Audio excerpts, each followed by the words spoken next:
Hi hello welcome back to my channel. So ఈ summer హాలిడేస్లో పిల్లలు పద్దాక స్నాక్స్ అడుగుతూ ఉంటారండి. సో వేరుశెనగుళ్ళతో పల్లి పట్టి కనుక మనం తయారు చేసుకొని పెట్టుకున్నట్లయితే నడుముకి బలం కూడా. సో ఈ రెసిపీ కోసం ముందుగా ప్యాన్ అయితే పెట్టుకొని వేరుశెనగుళ్ళు వేసుకొని బాగా వేయించుకోవాలండి. వేయించుకున్న తర్వాత ఆరబెట్టుకొని పొట్టు మొత్తం తీసేయాలి. మరొక గిన్నెలో 1 గ్లాస్ వాటర్ వరకు వేసుకొని ఈ పంచదారను కూడా వేసుకోవాలి తగినంత వరకు.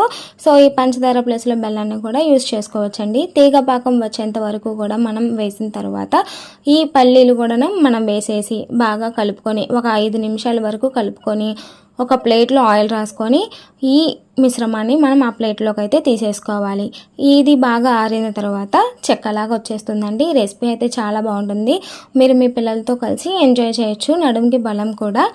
So thank you so much for watching. ఎవరైనా సబ్స్క్రైబ్ చేయకపోతే సబ్స్క్రైబ్ చేసుకోండి.